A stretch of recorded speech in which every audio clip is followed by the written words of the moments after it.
सबसे पहले देवादिदेव के महादेव के चरणों में कोटि कोटि प्रणाम है। सभी शिष्याओं के, सभी शिष्य के हमारी सबको नमस्कार है। जो भी हमारे चैनल को देख रहे हैं उनको सबको तहे दिल से नमस्कार है। और मैं एक कहानी कहने जा रही हूँ शिव चर्चा की। शिव चर्चा की एक कहानी है, बहुत ही बढ़िया है, बहुत ही अच्छी है और आप सबको देखना वीडियो अंत तक। और आपको अच्छी लगे तो लाइक सब्सक्राइब करना ना भूलें। तो कथा एक काशी के ब्राह्मण की है। एक काशी में ब्राह्मण थे और उनकी कोई संतान नहीं थी। धन दौलत खजाना बहुत था। वो शिव भक्त थे। तो शिव भक्त थे, वो बहुत तपस्या कर रहे थे, बहुत तपस्या। उन्होंने तपस्या, उनकी तपस्या से महादेव देवादिदेव प्रसन्न हो गए। बोले कि हे ब्राह्मण देवता वरदान मांगो। प्रसन्न हुए भोलेनाथ, वरदान मांगो, मैं आपकी तपस्या से प्रसन्न हूँ। तो जब ब्राह्मण ने देखा कि भोले बाबा खड़े हैं तो उसने बहुत तरह से स्तुति की भगवान की। तो भगवान से वरदान मांगा कि हे प्रभु, हमारे पास आपका दिया हुआ धन दौलत पैसा माल खजाना बहुत कुछ है, लेकिन हमारे पास कोई संतान नहीं है।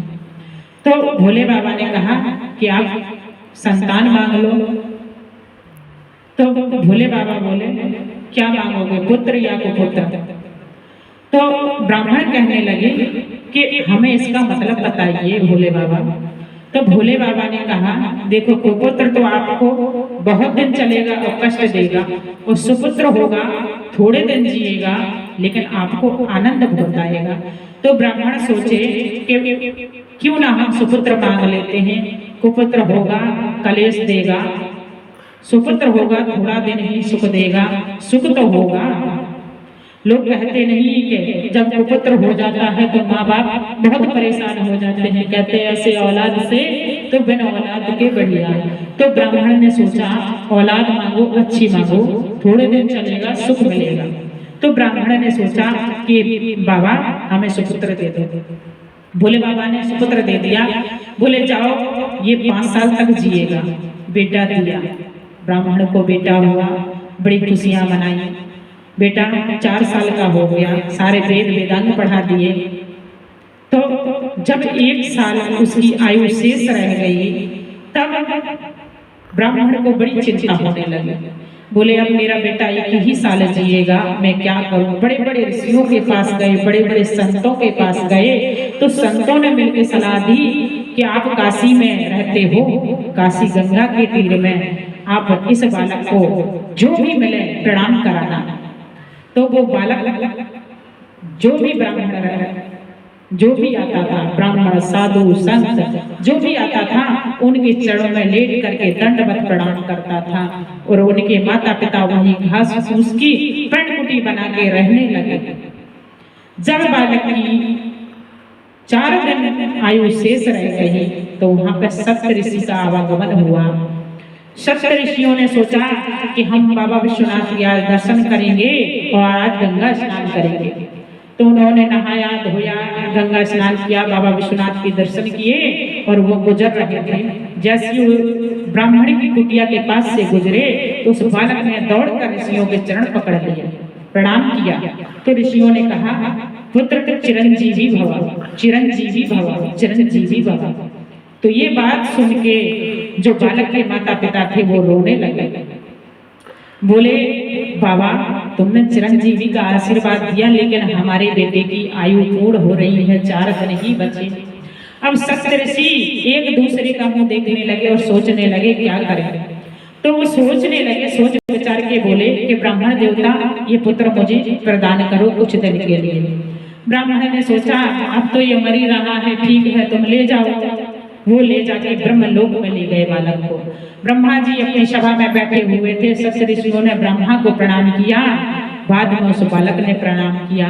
ब्रह्मा ने वरदान दिए सप्त ऋषि को चिरंजीवी भवा, और बालक को भी दिया कि पुत्र चिरंजीवी भवा, चिरंजीवी भवा। तब सप्त ऋषि ने हंस के कहा कि जिस बालक को तुम चिरंजीवी भवा का आशीर्वाद दे रहे हो, इसकी आयु सिर्फ 3 दिन रह गई है। 1 दिन तो ये हमें लाने में हमारे साथ ही गुजर गया। तो ब्रह्मा सोचने लगे कि अपना सारा पलड़ा हमारे ऊपर रख दिया। जो भी था बोले, सब ऋषि हंसने लगे, अगर हमारा आशीर्वाद झूठ हो जाएगा तो क्या ब्रह्मा झूठ हो जाएंगे?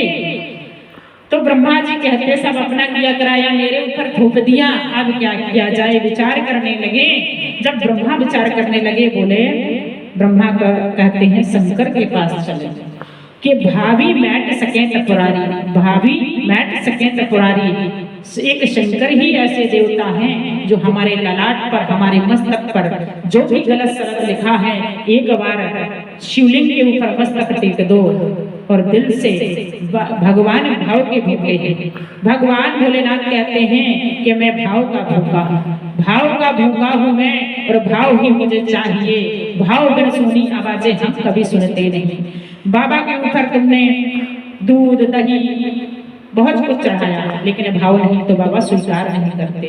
बाबा के शिवलिंग के ऊपर एक बार मस्तक टेक दो और दिल से कहो, बाबा मैं बहुत परेशान हूँ, मेरी समस्याओं को तुम नहीं दूर करोगे तो कौन करेगा?